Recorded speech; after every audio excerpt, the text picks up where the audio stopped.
좋겠습니다. 오늘은 내 뜻대로 되지 않는 인생이라는 제목으로 하나님 말씀 증거하도록 하겠습니다. 여러분, 이 세상을 살아가는 사람들 중에 자기 뜻대로 되는 인생 있을까요? 설령 인간들이 원하는 뜻대로 된다면 이 세상은 어떻게 될까요? 이 세상은 아마도 무질서한 세상이 될 것입니다. 그리고 하나님의 존재도 필요 없을 것입니다. 1647년 영국의 웨스트민스터 종교회의에서는 기독교의 신앙 고백을 33장으로 요약해서 발표를 했습니다. 그리고 이것이 미국과 영국의 신앙 기준이 되어서 웨스트민스터 신앙 고백이 되었습니다. 이 신앙 고백의 내용을 보면 이렇게 기록되어 있습니다. 우리 함께 한번 같이 읽어보겠습니다.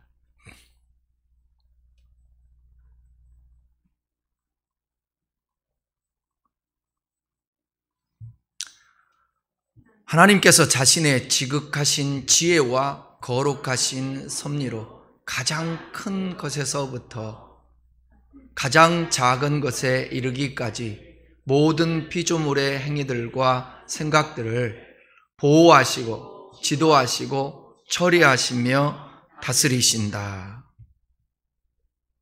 당신의 그 지혜와 거룩하신 섭리로 큰 것에서부터 작은 것까지 모든 피조물의 행위들과 생각들을 보호하시고 지도하시고 처리하시고 다스리신다. 이것을 하나님 나라, 통치하고 다스리시는 이 하나님 나라의 이게 모습인 것입니다. 모든 것이 하나님의 뜻 안에서 이루어진다는 사실입니다. 세상의 모든 일이 하나님의 섭리 아래 있음을 믿는 것이 기독교 신앙입니다. 그래서 참새 한 마리도 허락지 아니하면 떨어지지 않습니다. 머리털까지 세심받으시는 그 하나님의 섭리 아래서 개인이든 이 세상이든 운행되고 있다는 것입니다. 개인의 인생은 물론이고 이 세상에서 일어난 모든 일들이 하나님의 섭리에 의한 것들입니다. 하나님의 섭리 아래서 살아가는 우리는 항상 그러기 때문에 예상할 수 없는 일에 부딪히게 되어 있습니다. 뻔한 인생, 내가 예측할 수 있는 인생이라면 우리는 무한한 존재이겠죠? 하나님의 섭리를 인간이 이미 미리 예상할 수 없다라는 것입니다. 오늘 본문 말씀 보게 되면 솔로몬 왕이 노년의 인생을 돌아보면서 인간의 지혜와 능력이 얼마나 보잘것없는가를 깨닫고 모든 일이 전능하신 하나님의 때와 섭리 가운데 있음을 교훈하고 있습니다. 우리가 함께 읽었던 이 성경은 조금 번역상 어려움이 있는 것 같아요. 그래서 새번역 성경을 우리 함께 읽어보면 좀 더 쉽게 이해할 수 있을 것 같습니다. 새번역 성경 전도서 9장 11절로 12절에 있는 말씀입니다. 나는 세상에서 또 다른 것을 보았다. 빠르다고 해서 달리기에 이기는 것이 아니며 용사라고 해서 전쟁에서 이기는 것도 아니더라. 지혜가 있다고 해서 먹을 것이 생기는 것도 아니며 총명하다고 해서 재물을 모으는 것도 아니며 배웠다고 해서 늘 잘 되는 것도 아니더라. 불행한 때와 재난은 누구에게나 닥친다. 사람은 그런 때가 언제 자기에게 닥칠지 알지 못한 물고기가 잔인한 그물에 걸리고 새가 덫에 걸리는 것처럼 사람들도 갑자기 덮치는 악한 때를 피하지 못한다. 불행한 때와 재난이 누구에게나 닥치고 사람들도 갑자기 덮치는 악한 때를 피하지 못한다. 이게 유한한 인간의 모습입니다. 예측할 수 없는, 내일을 알 수 없는 인간의 연약함입니다. 본문에서 인간의 존재의 한계를 적나라하게 보여주고 있는데 이 세상에서 하나님을 절대적으로 의지해야 함을 강조하고 있는 것을 볼 수 있습니다. 그 중에 11절은 인간이 가진 능력이 어떠한 일의 성취를 보장하는 것이 아님을 제시하며 12절에서는 인간이 자신에게 다가오는 불행한 때와 재난을 결코 피할 수 없다라는 사실을 보여주고 있습니다. 인생은 자기가 원하는 뜻대로 되지 않는다라는 것입니다. 제가 50년이 넘게 살면서 가장 충격적인 모습은 일본에 쓰나미가 몰려왔을 때 있잖아요. 배가 육지로 오고 집들이 다 쓸려 나가고 정말 충격이었습니다. 그것을 사람이 예상이라도 했다면 누구든지 다 피할 수 있었겠죠. 가슴 찡한 이웃들의 이야기를 담은 베스트셀러였던 연탄길이라는 책 여러분 기억하십니까? 저는 연탄길보다도 그 연탄길의 작가 이철환 작가를 기억하는데, 몸이 먹지를 못해서 이게 바싹 말랐고 우울증에 걸렸던 그런 사람. 왜 하나님의 사람에게도 저런 우울증에 걸릴까라는 그 젊은 날에 어떤 의문, 그런 것을 제가 가지고 있었기 때문에 이 연탄길이라는 책을 기억하고 있습니다. 그 책에 나오는 우리 초등학생들, 중학생들 기억할지 모르겠습니다. 아름다운 이별과 아빠의 목발이라는 초등학교 이 교과서에 실리는 서울 강북 쪽에서 야학을 가르쳤는데 그때 학생들에게 들었던 얘기들을 모아가지고 냈던 책의 내용들입니다. 중국과 대만에서도 번역되어서 출판되기까지 했는데 그 책이 나오기까지의 에피소드가 있습니다. 연탄길의 저자 이철환 작가는 이 연탄길의 원고를 작성해서 출판사에가 냈습니다. 그런데 첫 번째 출판사에서는 아무런 연락이 오지 않았습니다. 3, 4개월을 기다려도 아무 연락이 없어요. 그래서 다른 출판사에 원고를 제출했습니다. 또 다른 출판사에 원고를 제출했습니다. 5군데의 출판사에 원고를 제출한 사이에 3년이라는 세월이 흐르게 되었습니다.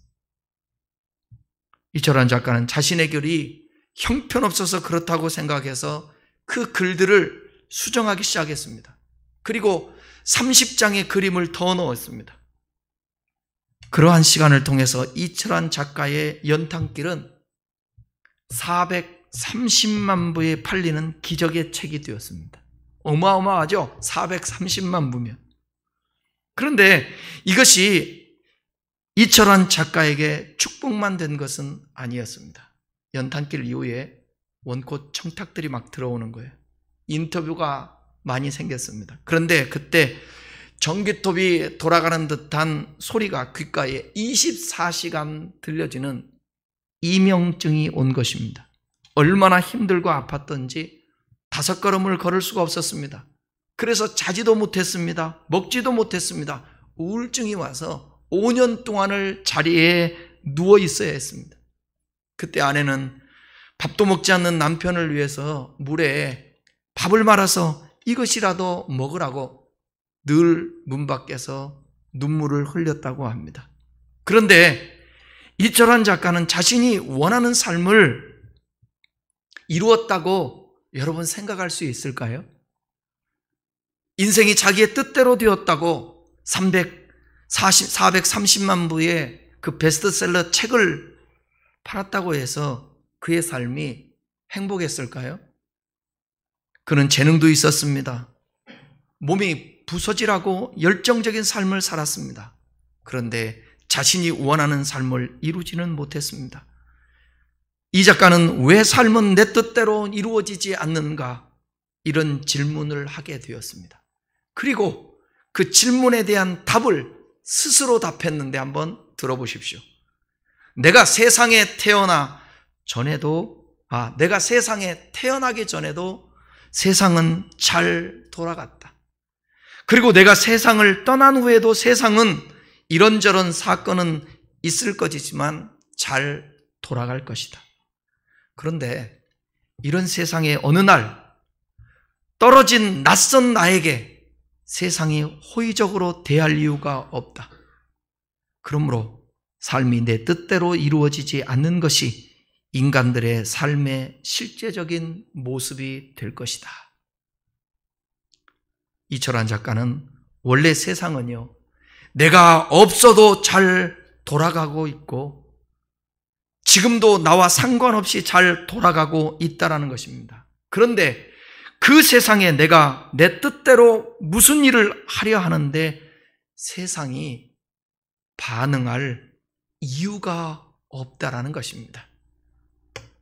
작가의 깨달음이 옳다고 생각되지 않습니까? 그런데 많은 실패와 성공을 경험하면서 이철한 작가가 깨닫게 된 것을 솔로몬은 이미 수천 년 전에 깨달았다라는 것입니다.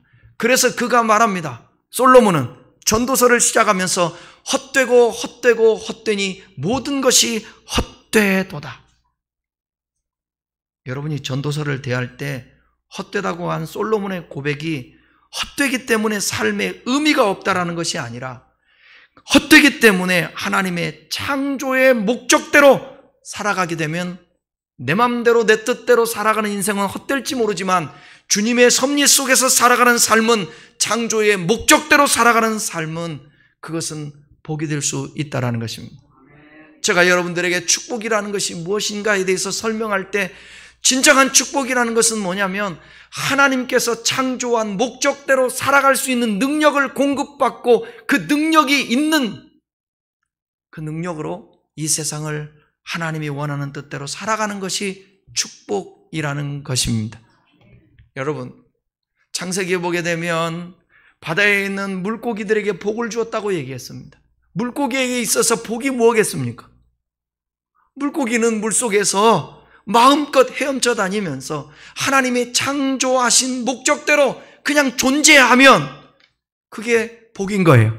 사람도 하나님께서 창조하신 목적대로 내 욕망도 아니고 내 의도 아니고 내 욕심도 아니라 내 뜻도 아니라 하나님의 뜻대로 우리가 존재하며 살아가게 되면 그것이 복이라는 것입니다. 솔로몬은 본문에서 인생은 앞날을 예측할 수 없다라는 대전제에 대해서 자세하게 설명하고 있습니다. 사회의 통념상 당연한 것이 꼭 그렇다고만 할 수 없다라는 것입니다. 세상 사람들은 흔히 능력이 있는 사람들이 더 잘 산다고 생각합니다. 인생의 능력이 성공을 보장해 줄 것이라고 생각하기 때문에 그렇습니다. 그러나 솔로몬은 그렇지 않다라는 것을 11절에서 5가지 예를 들어 설명하고 있습니다. 먼저는 내가 돌이켜 해 아래서 보니까, 인생 살아보면서 경험으로 보니까 빠른 경주자라고 선착하는 것이 아니다. 발이 내가 아무리 빠르다고 해서 먼저 도착하는 것이 아니라는 거죠. 토끼와 거북이가 경주하는 것 생각나게 하잖아요. 사람들은 통념상 이 게임은 누구나 토끼가 이긴다고 단정을 합니다. 그러나 꼭 이기는 것은 아닙니다. 거북이가 이길 수도 있습니다. 주님은 마태복음 20장 16절에서 이런 말씀했습니다. 나중된 자로서 먼저 되고 먼저 된 자로서 나중된다. 아무리 달리기를 잘하는 사람도 가는 도중에 넘어지면 마지막 골인 할 수가 없습니다. 그래서 성경은 속도보다 어디로 가는지 목적이 중요하다는 것을 우리에게 가르치고 있습니다. 방향이 정확하지 않으면 그 속도 때문에 위기가 옵니다. 비극이 옵니다. 아무리 능력이 있어도 그 능력이 주님의 섭리와 통치와 다스림 안에서 사용되지 아니하면 그것은 악을 행하게 된다는 것입니다. 다이너마이트가 제가 여러 번 설명해 드리지 않았습니까?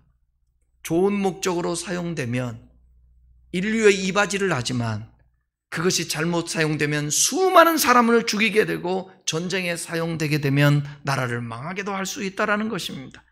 이스라엘 백성들이 광야에서 40년간 방황한 것은 하나님의 뜻에 순종하지 않았기 때문입니다. 자신들의 생각에 사로잡혀 이렇게 하면 될 거야. 그래서 40년의 방황을 하게 된 것입니다. 두 번째 이렇게 얘기합니다. 용사들이라고 전쟁에서 승리하는 것이 아니다. 다시 말하면 힘이 세다고 해서 싸움에서 이기는 것이 아니라는 것입니다. 다윗과 골리앗의 싸움 여러분 기억하시죠? 신체 크기로 보나 경험으로 보나 골리앗이 훨씬 더 유리했습니다. 이 게임 통념상 보게 되면 해보나 마나 골리앗이 이길 것이라고 생각합니다. 그런데 골리앗이 지고 다윗이 이겼습니다. 자신의 힘으로 사는 용사가 아니라 하나님의 능력으로 사는 하나님의 사람이 되어야 합니다. 제가 그런 얘기 했잖아요. 저는 학교 다닐 때, 초등학교 다닐 때 제 앞에 있는 한 아이를 따라잡을 수가 없었다고. 그 아이는 항상 나보다 앞섰어요. 기억해보면 제가 항상 초등학교 다닐 때에 두 번째였던 것 같아요. 그 아이는 잘생기기도 하고 공부도 잘하고 운동도 잘하고 말도 잘하고 그래서 회장이 되고 모든 아이들이 선망의 대상이었어요. 인기도 제일 좋았어요. 그 아이가 성공하고 잘 될 줄 알았어요. 그런데 여러분 20대 중반에 전철 타고 가다가 객사를 했어요. 우리 동창들이 지금도 아쉬워하고 있는 거예요. 이것이 우리의 인생이고 우리의 한계라는 사실을 깨달아야 돼요. 힘 있다고 해서 잘났다고 해서 꼭 이 세상에서 성공하고 승리하고 이기고 그러는 건 아니라는 겁니다. 세 번째는 지혜자들이라고 음식물을 얻는 것이 아니라고 말하고 있죠. 사람의 지혜로 음식을 얻는 것이 아니라 하나님께서 이 땅에 내리는 그 늦은 비와 이른 비를 공급하실 때에 먹고 살 수 있다는 것입니다. 우리가 먹고 마실 수 있는 것은 주님의 은혜입니다. 모든 사람을 크게 하심과 강하게 하심이 주의 손에 있다고 성경은 말하고 있습니다. 내가 가진 것이 나의 것이 아니라 하나님이 잠시 가지게 하셨고 쓰게 하신 것입니다. 그런 것을 깨닫게 하기 위해서 오늘 솔로몬은 이 본문에 이 말씀을 하고 있는 것입니다. 우리 모두들은 오늘 이 사회는 항상 내가 잘나서 내가 똑똑해서 그러는 거예요. 저는 들은 말 중에 잊어지지 않는 말이 있는데 이 말이었습니다. 뭐라고 얘기했냐? 나는 어떻게 해서 사람들이 가난하게 사는 이유를 모르겠다고. 가난하게 사는 이유를 모르겠다. 여러분, 이 세상이 공정하다고 생각되어집니까? 지금도 아침 7시부터 여러분 저녁 5시까지 젊은 29 먹은 청년이 아침에 나가서 장판을 까는데 하루 종일 한 군데 두 군데 옮겨 다니면서 그 다음에 바닥에 타일을 까는데 기계로 까고 철거를 하는데 아파트 엘리베이터가 있는 거는 괜찮은데요. 엘리베이터가 없는 건물들은 기계를 들고 올라가서 작업을 하는데 이 무더운 날씨에 땀을 펄펄 흘리면서 일하는 거예요. 그렇게 일하고도 그 소득이 많지가 않아요. 사랑하는 여러분, 이 세상이 꼭 이 얘기는 통념상 이 세상에서 생각하고 있는 얘기들이 꼭 맞을 수는 없다라는 것을 얘기하는 것입니다. 열심히만 산다고 해서 성공하고 잘 되는 거 아닙니다. 아침 일찍 일어나서 저녁까지 공부만 하고 직장에서 일 열심히 하고 재능 있다고 해서 그 사람이 꼭 잘 될 수만은 없다라는 것을 우리는 겸손히 겸허하게 받아들여야 합니다. 열심히 살지 말라는 얘기가 아니에요. 명철자라고 재물을 얻는 것도 아니래요. 하나님은 이스라엘 백성에게 이렇게 말씀했습니다. 신명기 8장 18절입니다. 내 하나님 여호와를 기억하라. 그가 내게 재물 얻을 능력을 주셨습니다. 이같이 하심은 내 조상들에게 맹세하신 언약을 오늘과 같이 이루려 하십니다. 이스라엘 백성들이 그렇게 잘 살 수 있었던 것은 뭐냐?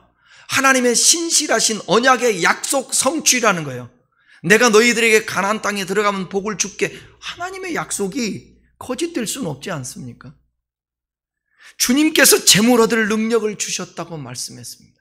근데 그 재물 얻을 능력을 받는 것은 하나님과의 관계 속에서 언약을 지킬 때에 이루어지는 것입니다.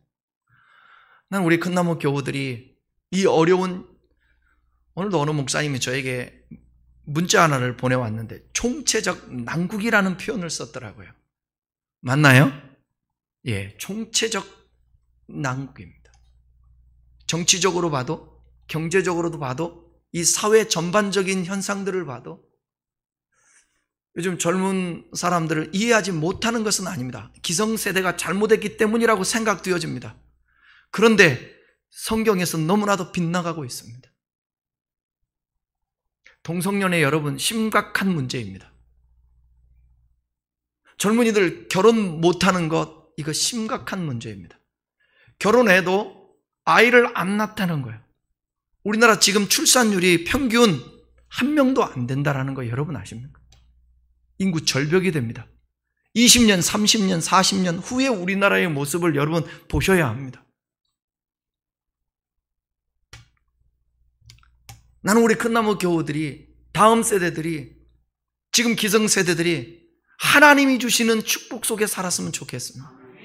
날마다 물질에 쪼들려서 살아가는 그런 인생 말고, 날마다 병들어서 헥헥대는 그런 인생 말고, 내일 일이 늘 언제나 답답하고 노후가 걱정되고 어떻게 살아야 될지 하루하루가 걱정되고 염려되어 살아가는 그런 인생이 아니라 모든 것을 주님께 맡기고 하나님이 인도하셔서 필요할 때 공급해 주시고 세워줄 때 세워주시고 그런 축복의 사람들이 되었으면 좋겠습니다.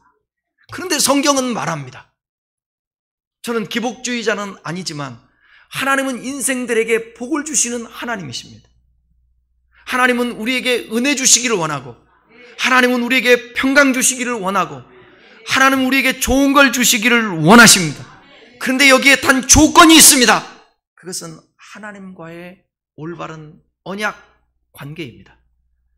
그래서 주님 앞 말씀에 순종을 하고 어떤 상황이든지 하나님의 말씀이면 그 말씀을 목숨을 걸고 지키려고 하는 그런 태도, 하나님의 통치 아래서 살려고 하는 태도, 하나님 앞에서의 시간관, 주님의 시간을 구별하는 것, 물질관, 하나님께 물질을 구별하는 것, 나에게 주신 재능들을 구별해서 하나님을 영광을 위하여 사용하는 그런 삶. 그럴 때 하나님은 우리들에게 필요를 채워주실 것입니다.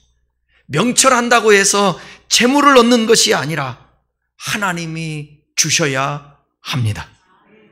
만약에 여러분 계속해서 하나님이 공급하시는데 여러분 황충이 있어서 밑빠진 독에 물 붓기가 된다고 한다면 이 인생은 복된 인생이 될 수가 없습니다. 항상 언제나 자족할 수 있는 마음이 있고 하나님이 주신 대로 감사하면서 살고 주님 것을 구별하며 살아가는 그 삶이 복 있는 삶입니다. 명철하고 똑똑하다고 해서 재물 얻으며 살 수 있는 것이 아닌 거예요. 지식이라고 해서 은총을 입는 것이 아니다. 세번역 성경은 이렇게 말합니다. 배웠다고 해서 늘 잘 되는 것은 아니더라. 지식인 즉 머리 좋다고 해서 잘 사는 것이 아니고 많이 배운 사람이라고 해서 꼭 성공하는 것이 아니라는 것입니다. 이와 같이 인생은 앞날을 예측할 수 없습니다. 제가 이 설교를 준비하면서도 수많은 사람들이 이 말씀을 들을 때에 반박하고 싶은 말도 있을 것이고 그 말씀이 옳지 않다라고 얘기하고 싶은 사람도 있을 것입니다. 그럼에도 불구하고 성경은 왜 솔로몬을 통해서 우리에게 이 말씀을 제시하고 있는 것일까? 우리는 내일 일을 알지를 못합니다. 내일을 보장할 수가 없습니다. 오늘까지 건강하고 오늘까지 잘 나가고 오늘까지 지식이 있었지만 여러분 박혁이라는 친구인가요? 유튜브에 간증하면서 나오던데 참 잘생겼더라고요. 훤칠하게 생겼어요. 근데 어느 날 하나님을 믿고 섬기는 사람인데 술을 먹고 사고가 나가지고 하반신 마비가 되었어요. 꿈에도 생각하지 못했다는 거예요. 여러분, 오늘까지 교회에서 예배드리고 재밌게 교제하고 하다가 내일 술을 먹었는데 사고가 나서 반신불수가 됐다. 지금도 걸을 수가 없어요. 휠체어 타고 다니면서 사역을 하고 간증을 하더라고요. 9장 12절을 다시 한번 읽어보겠습니다. 세 번역으로. 사람은 그런 때가 언제 자기에게 닥칠지 알지 못한다. 물고기가 잔인한 그물에 걸리고 새가 덫에 걸리는 것처럼 사람들도 갑자기 덮치는 악한 때를 피하지 못한다. 호련히 재앙에 걸리고 그런 하는 일들이 우리들에게 일어날 수 있다는 것입니다. 그래서 우리의 삶을, 우리의 길을 하나님께 맡기고 지도를 바라며 겸손하게 여호와를 경외하는 것입니다. 우리는 내일 일을 모릅니다. 너는 내일 일을 알지 못하는도다. 무슨 일이 일어날지 모르니까. 오직 주님만이 우리의 길인 것을 여러분 기억하시고, 그렇기 때문에 주님의 인도와 순종하며 살아야 되는 것입니다. 제가 왜 거룩을 추구하며 성결을 추구하며 경건하게 살려고 외치는 이유가 뭐냐? 하나님과의 올바른 관계를 위해서 그렇습니다. 우리는 우리 자식들을 보호하는 데 한계가 있습니다. 학교에 가면 어떻게 지킬 것입니까? 회사에 출근하면 어떻게 지킬 것입니까? 집에다만 가둬놓을 수가 없잖아요. 하나님께 의탁하는 것입니다. 여호와를 의뢰하라. 그리하면 내 길을 지도하여 주시리라. 하나님 앞에 은총을 입고 사람 앞에 귀중히 여김을 받는다. 여호와를 의지하고 그분을 인정을 하면. 사랑하는 교우 여러분, 내일 일은 내 것이 아닙니다. 오늘 이 시간만이 내 것입니다. 내 것인 이 시간에 어떻게 살아야 될 것인가? 지금은 예배하는 시간입니다. 하나님 앞에 말씀을 들으면서 사모해야 합니다. 저는 설교하면서도 하나님 앞에 기도하는 마음으로 지금 설교하고 있습니다. 하나님, 내 인생 내가 책임질 수 없습니다. 우리 성도들 한 사람도 내가 책임질 수 없습니다. 내가 다만 할 수 있는 것은 눈 뜨면서 하나님, 우리 성도들 지켜주세요. 오늘도 하나님, 우리 성도들 함께해 주셔야 합니다. 길을 가다가도 우리 하나님 성도들 함께해 주셔야 합니다. 다음 세대들을 지켜주셔야 합니다. 그들이 하나님을 어느 순간이라도 주님을 만나고 깨달을 수 있도록 인도하여 주십시오. 그 기도밖에 더 있겠습니까? 미래는 예측할 수 없는, 어떤 일이 일어날지 모르는, 국가적으로, 가정적으로, 개인적으로 절대로 예약해 놓은 삶이 아닙니다. 오직 예약해 놓은 삶은 죽음이라는 것입니다. 죽음 위에 우리가 예약한 게 뭐가 있겠습니까? 죽음은 누구에게나 오는, 내가 예약하지 않아도 예약된 것입니다. 그러나 성경은 말합니다. 한 번 죽는 것은 정한 것이요 죽은 뒤에는 심판이 있느니라. 무엇을 이루기 위해서, 성취하기 위해서 달려가야 되겠습니까? 주일도 모르고 하나님 섬기는 것도 모르고 충성도 모르고 그냥 내 인생 내가 살겠다고 달려가봤자 마지막 종착역은 죽음밖에 더 있겠습니까? 솔로몬은 이렇게 말합니다. 이 일의 결국을 다 들었으니 그래서 여호와를 경외하고 그 계명을 지킬지어다. 그리고 하는 말이, 하나님은 모든 행위와 모든 은밀한 일을 선악간에 심판하시느니라. 그러니까 거룩하게 살라는 거예요. 그러니까 오늘 경건하게 살라는 거예요. 좀 절제하고 주님 앞에 시간을 드리라고요. 좀 절제하고 하나님께 헌신하라고요. 주를 위해 살라고요. 시편 37편 23절 24절입니다. 여호와께서 사람의 걸음을 정하시고 그 길을 기뻐하시나니 저는 넘어지나 아주 엎드러지지 아니함은 여호와께서 손으로 붙드심이로다. 때로는 우리가 살아가는 삶에 있어서 예수 믿어도 경건해도 믿음을 갖고 살아도 넘어질 수 있어요. 넘어질 수 있어요. 근데 시편 107편에서는 그런 말씀하지 않습니까? 넘어져도 일으켜 세우는 사람이 없도다.